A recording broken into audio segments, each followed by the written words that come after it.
야구의 계절이 돌아오며 밤하늘을 수놓는 두 개의 거대한 별이 충돌했습니다. 대한민국 스포츠 예능의 역사를 새로 썼던 최강 몬스터즈의 전설이 JTBC의 TV 채널과 유튜브의 디지털 플랫폼 두 갈래 길로 나뉘어 불꽃을 튀기기 시작한 것입니다.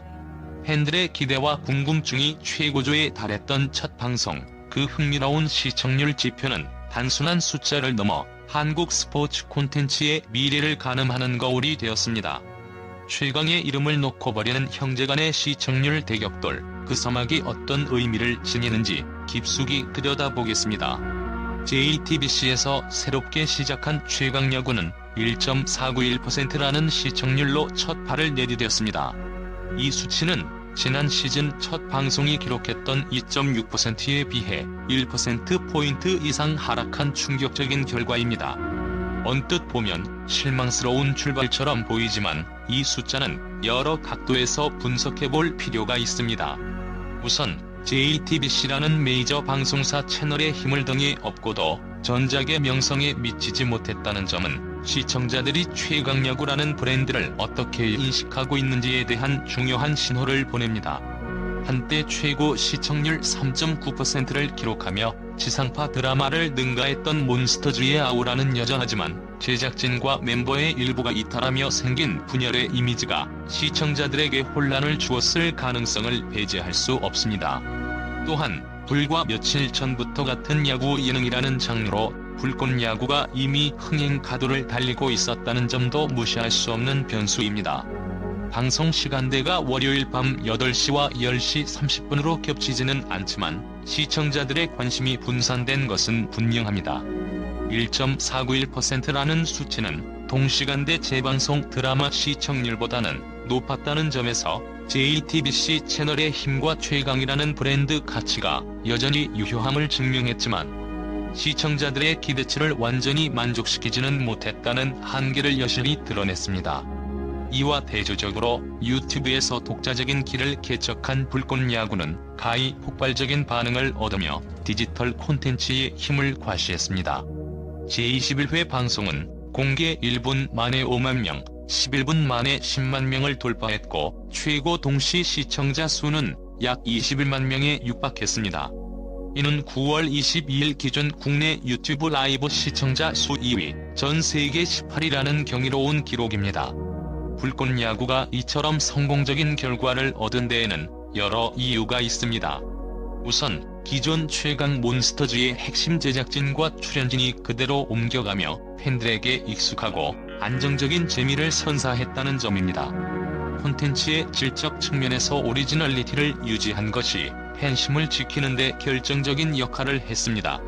또한 서울고와의 경기에서 삼성에 지명된 한수동, 키움의 박지성, 삼성의 이호범 등 드래프트 지명 선수들의 활약상을 집중 조명한 점도 시청자들의 뜨거운 반응을 이끌어냈습니다. 단순한 예능을 넘어 미래의 KBO 스타를 미리 만나는 콘텐츠로서의 가치를 부여한 것입니다.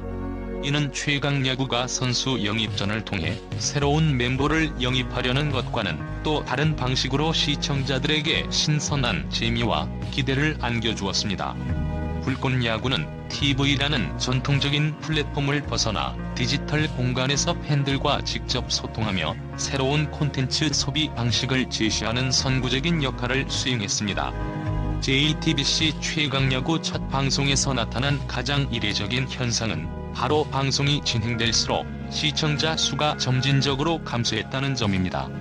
일반적으로 스포츠 경기나 예능은 후반부로 갈수록 긴장감이 고조되며 시청자 유입이 증가하는 추세를 보입니다. 하지만 최강야구는 4회까지 경기가 진행되는 동안 시청자들이 이탈하는 모습을 보였습니다. 이 현상은 단순히 시청률이 낮다는 것을 넘어 콘텐츠 자체의 몰입도에 대한 근본적인 질문을 던집니다. 새로운 제작진이 선보인 편집 방식이나 경기 외적인 스토리텔링이 기존 팬들의 기대와 달랐을 가능성이 있습니다. 또한 최강컵 대회 우승이라는 새로운 목표와 선수 영입전이라는 규칙이 기존의 승패 중심 서사와는 다른 방향으로 전개되며 시청자들이 흥미를 잃었을 수도 있습니다. 이는 콘텐츠 제작에 있어 익숙함과 신선함 사이의 균형을 찾는 것이 얼마나 중요한지를 보여주는 단적인 예입니다. 시청자들이 최강야구라는 이름에서 기대하는 본질적인 재미를 새로운 포맷이 충분히 담아내지 못했다는 신호로 해석할 수 있습니다. 두 프로그램은 단순한 흥미를 넘어 스포츠 콘텐츠의 미래를 보여주는 사례입니다. 불꽃야구는 야구라는 콘텐츠가 전통적인 방송국의 틀을 벗어나 유튜브와 같은 디지털 플랫폼에서 얼마나 강력한 영향력을 발휘할 수 있는지를 증명했습니다. 젊은 세대와 실시간 소통하며 빠른 피드백을 반영하는 디지털 환경은 팬덤을 강화하고 충성도 높은 시청자층을 형성하는 데 최적화되어 있습니다. 반면 JTBC 최강야구는 TV 채널이라는 광범위한 접근성과 제작 규모를 바탕으로 최강컵 대회 우승이라는 드라마틱한 서사를 구축하며 콘텐츠의 드라마화를 시도하고 있습니다. 이는 마치 스포츠의 본질적인 경쟁을 중심으로 한 다큐멘터리 같은 불꽃야구와 승패를 넘어선 이야기를 강조하는 최강야구의 대결 구도처럼 보입니다.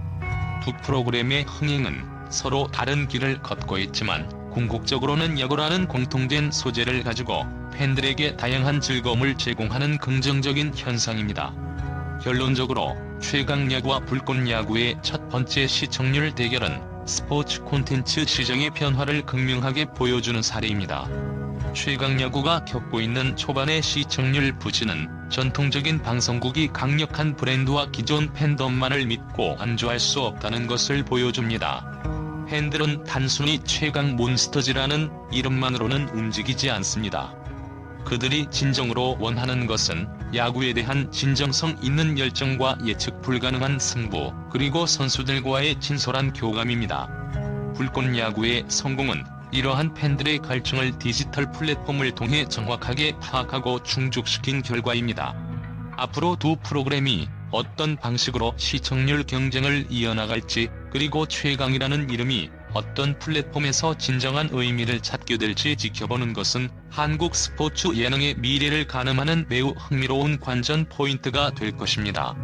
최강 몬스터즈의 마지막 불꽃은 TV에서 타오를지 아니면 디지털 세상에서 활활 타오를지 그 최종 결과가 기대됩니다.